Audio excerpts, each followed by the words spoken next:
మోకాళ్ల మరియు నడుము నొప్పులకు చిన్న ఇంజెక్షన్ ద్వారా పరిష్కారం. డాక్టర్ ప్రకాష్ గుడిపూడి 18 సంవత్సరాల అనుభవం. సంప్రదించండి elite spine and pain management centre, Manikonda, Hyderabad. BRS కు మరో షాక్. పెద్దపల్లి ఎంపీ వెంకటేష్ కాంగ్రెస్ పార్టీలో చేరారు. ఢిల్లీలో ఏఐసీసీ జనరల్ సెక్రటరీ కేసీ వేణుగోపాల్ వెంకటేష్ కు కాంగ్రెస్ కండువా కప్పి పార్టీలోకి ఆహ్వానించారు. సీఎం రేవంత్ రెడ్డితో కలిసి ఢిల్లీలో కేసీ వేణుగోపాల్ ఇంటికి వెళ్లిన వెంకటేష్ హస్తంగూటికి చేరారు.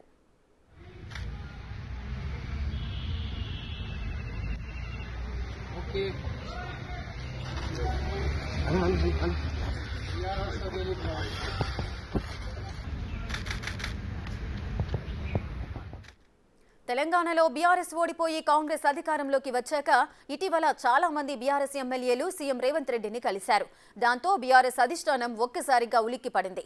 వెంటనే అప్రమత్తమై అభివృద్ధి కోసమే సీఎం రేవంత్ రెడ్డిని కలిశామని చెప్పాలంటూ బలవంతంగా ప్రెస్ మీట్లు పెట్టించింది. గులాబీ బాస్ ఆదేశాల మేరకు కొందరు బీఆర్ఎస్ ఎమ్మెల్యేలు అలాగే చెప్పగా మరికొందరు మాత్రం మౌనంగా ఉండిపోయారు. బీఆర్ఎస్ ఎమ్మెల్యేలే కాంగ్రెస్ వైపు చూస్తున్నారని ఇప్పటిదాకా అంతా అనుకున్నారు. కానీ ఇప్పుడు బీఆర్ఎస్ ఎంపీలు కూడా కాంగ్రెస్ లో చేరేందుకు ఆసక్తి చూపుతున్నారని తేలిపోయింది.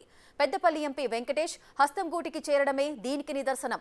ఎన్నికల్లో ఓడిపోయాక కూడా కాంగ్రెస్ పై ఎదురుదాడి చేస్తూ మేకపోతు గాంభీర్యం ప్రదర్శిస్తున్న బీఆర్ఎస్ కు ఈ పరిణామాలు నిజంగా షాక్ కలిగించేవే. బీఆర్ఎస్ పార్టీ తోటి మాకు ఇంకా అవసరం లేదు. బీఆర్ఎస్ పార్టీ చేసిన దోపిడీ కానీ, దౌర్జన్యాలు కానీ, అక్రమాలు కానీ, కుటుంబ పాలన కానీ, మనుషులను వేధించడం కానీ, ఇవన్నీ 10 సంవత్సరాలు చూసిన తర్వాత ఈరోజు కాంగ్రెస్ పార్టీని ఎన్నుకున్నారు. స్వేచ్ఛావాయువులు పీల్చుకుంటున్న తెలంగాణ. ఈరోజు అందరూ జూన్ 2, 2014 స్వాతంత్రం వచ్చింది అని చెప్పి అనుకుంటాం కదా, తెలంగాణకి ప్రత్యేక రాష్ట్రం.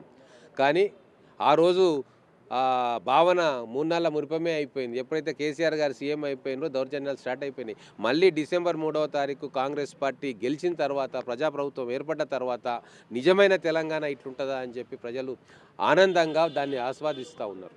ప్రజాస్వామ్యబద్ధంగా ఒక డెమోక్రటిక్ స్పిరిట్ తోటి ఈరోజు మంత్రులు కానీ, ఎమ్మెల్యేలు కానీ, ముఖ్యమంత్రి గారు కానీ ప్రజలకు అందుబాటులో ఉండి సంక్షేమ ఫలాలు ఎట్లియాలి, ప్రజల సమస్యలను ఏ విధంగా మనం తీర్చాలి అని చెప్పి ప్రజలతో మమేకమై పనిచేస్తున్న తీరు తెలంగాణ ప్రజలందరూ కూడా హర్షిస్తూ ఉన్నారు. వాళ్ళు కోరుకుంటా ఉన్నారు. ఇప్పుడు బీఆర్ఎస్లో ఉన్న నాయకులు కానీ, మిగతా పార్టీలో ఉన్న నాయకులు కానీ, మీరందరూ కూడా ఎందుకుంటున్నారు ఇంకా ఈ దరిద్ర పార్టీల బీఆర్ఎస్ పార్టీలో, మీరందరూ కాంగ్రెస్ పార్టీకి పోండి, తెలంగాణ ఇచ్చిన పార్టీ కదా, మీరందరూ అక్కడికి పోయి ప్రజాసేవ చేయండి అని చెప్పి ప్రజల నుంచి డిమాండ్ వస్తుంది, ప్రజల నుంచి రిక్వెస్ట్లు వస్తూ ఉన్నాయి. అందుకే ఈరోజు చాలామంది నాయకులు ఆ కుటుంబ పాలనతోటి, వాళ్ళ ఆధిపత్యంతో విసిగిపోయిన నాయకులు వాళ్ళందరూ కూడా కాంగ్రెస్కు రానికి సిద్ధంగా ఉన్నారు. అలాగే వెంకటేష్ నేత విద్యాధికుడు గతంలో ఎక్సైజ్ సూపరింటెండెంట్గా ఉండి కాంగ్రెస్ పార్టీలోంచి పోటీ చేసి అనివార్య కారణాల వల్ల అక్కడ లోకల్ పాలిటిక్స్ తోటి బీఆర్ఎస్కు పోయి ఎంపీ అయిండు. ఆయన కూడా ఈ 5 సంవత్సరాల వాళ్ళ పాలన ప్రత్యక్షంగా చూసిన తర్వాత విసుగు చెంది మళ్ళీ కాంగ్రెస్ గూటికి వస్తూ ఉన్నారు. తెలంగాణలో ఇప్పుడు ఎవ్వరు కూడా మాకు పొలిటికల్ కెరీర్ భవిష్యత్తు కావాలనుకున్న వాళ్ళు ఎవ్వరు కూడా టీఆర్ఎస్ పార్టీలో, బీఆర్ఎస్ పార్టీలో మిగిలరు.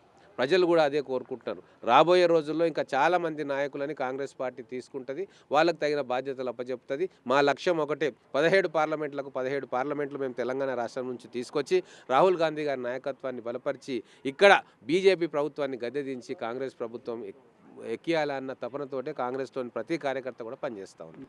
బీఆర్ఎస్ పార్టీతో